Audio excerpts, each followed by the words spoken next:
नमस्कार, धनश्री किचन में तुमच्या सर्वांचं खूप खूप खूप स्वागत आहे। आज आपण आहे ना अंडा मसाला बनवणार आहोत। तर त्यासाठी इथे मी 6 अंडी घेतलीत आणि ती बॉईल करायला ठेवलेली आहे। तसेच त्याबरोबर इथे ना आपल्याला काजू लागणार आहेत। तर एक 10-12 काजू मी गरम पाणी केले आणि त्याच्यामध्ये टाकून ठेवलेत, म्हणजे ते ना असे सॉफ्ट होतात। नाहीतर मग आपण जेव्हा मिक्सर मध्ये फिरवतो ना तेव्हा ते वाटले जात नाही, अगदी असे खडे खडे त्याचे राहतात।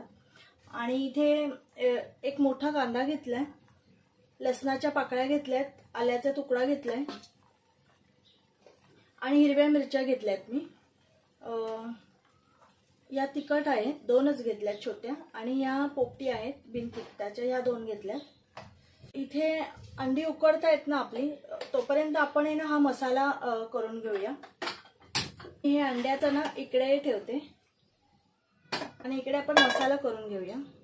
इथे एक पळी तेल टाकलंय, त्यात आपण हे सर्व आहे ना गरम करून घेणार आहोत। तसं इथे थोडंसं मी जिरं पण टाकते। कांदा मऊ होईपर्यंत आपण भाजून घेणार आहे, अगदी त्याचा रंग वगैरे चेंज करून घ्यायचा नाहीये किंवा डार्क चॉकलेटी असं काही भाजून घ्यायचं नाहीये, फक्त कांदा मऊ करून घ्यायचा आहे। बघा इथे कांदा ना छान मऊ पडलेला आहे। इथे मी गॅस बंद करून टाकणार आहे आणि हे गार करून घ्यायचंय। आणि गार झालं ना की मिक्सरला लावून घेणार आहोत आपण। मिक्सरला हे लावताना ह्याच्यामध्ये हे काजू पण टाकायचे। हे गरम आहे पाणी, ह्याच्यातले काजू बघू शकता एकदम असे सॉफ्ट झाले। हे पण थोडे आपण ह्याच्यामध्ये गरम करून घेऊया। फक्त टाकून ठेवायचे, गॅस वगैरे ऑन करून गरम नाही करायचे। आणि हे काजूचं पाणी आहे ना हे चांगलं आहे, हे मी ग्रेव्हीसाठी लागेल आपल्याला पाणी, तेव्हा मी हे पाणी टाकणार आहे।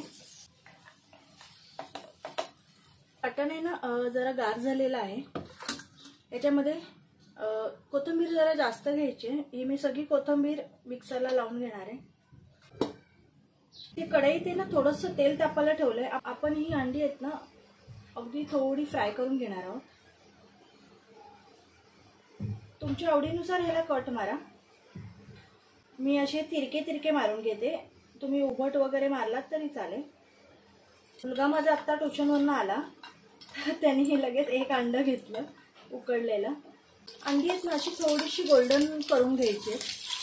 मुलाला माझ्या उकडलेली अंडी खूप आवडतात। इथे अंड्यांना ना छान गोल्डन कलर आलाय। इथे आपण गॅस बंद करून टाकूया आणि गॅस बंद केल्यावर आहे ना आपण थोडं लाल तिखट टाकणार आहोत त्याच्यावर, थोडंसंच टाकायचं आहे आणि थोडीशी हळद टाकायची। तर थोडंसं मीठ टाकून घेऊया आणि थोडी कसुरी मेथी आहे, ही पण मी थोडी टाकून घेते।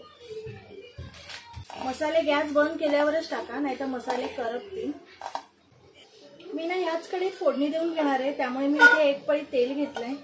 इथे तेल गरम झालं ना की थोडा कढीपत्ता टाकणार आहे आणि हे तमालपत्र आहे हे पण टाकून घेऊया। इथे आपण हे वाटलेलं वाटण टाकून घेऊया। मिक्सरच्या भांड्यात आहे ना थोडं पाणी टाकून घ्यायचंय। तर आधी इथे मी हे काजूचं पाणी आहे ना गरम केलेलं तेच टाकून घेणार आहे।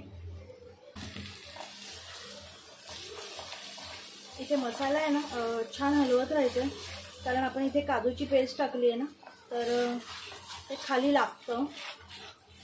जर तुमचं नॉनस्टिक पॅन असेल ना तर काही टेन्शन नाही, नॉनस्टिक पॅनला चिटकत नाही। हे 2-3 मिनिटांना हे सतत असं हलवत राहायचं। इथे ना 2-3 मिनिटं झाली आहेत, बघू शकता छान हे असं वेगळं होतंय पॅन पासून। इथे आपण आता मसाले टाकून घेऊया।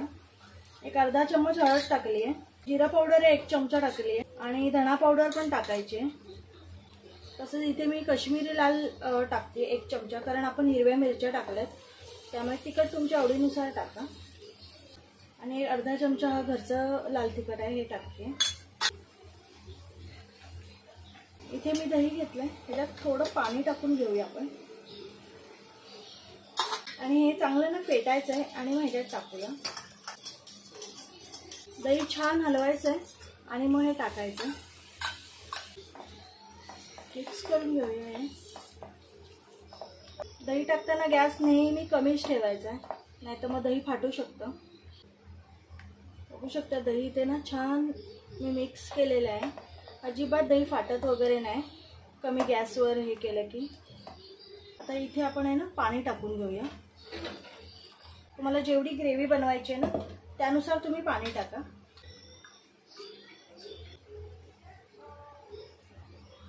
हे चांगलं मिक्स करून घ्यायचं आहे. मला ना एक उकळ आणून घेऊया. ते ना चांगलं उकळ आलंय. आता आपण ही अंडी टाकून घेऊया ह्याच्यात.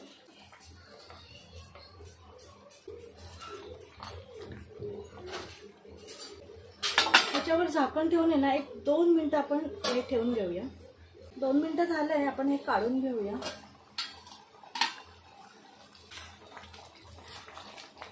घट्ट पातळ तुम्ही तुमच्या आवडीनुसार पाणी वाढवू शकता, पण या स्टेजला जर पाणी वाढवायचं असेल ना तर थोडं गरम करूनच टाका पाणी. मला जेवढं हवं आहे ना तेवढं मी इथे टाकलेलं आहे. बरोबर झालं एकदम. थोडी कोथिंबीर टाकून घेऊया आणि इथे मी गॅस बंद करणार आहे. अशा प्रकारे ना अंडा मसाला झालेला आहे. तर नक्की ट्राय करा, खूप छान होतो.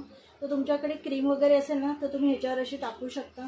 खूप छान वाटतं, खायलाही खूप टेस्टी होते भाजी. आणि व्हिडिओ आवडला असेल तर नक्की लाईक, शेअर आणि सबस्क्राईब करा आणि माझे व्हिडिओ असेच बघत राहा. बाय.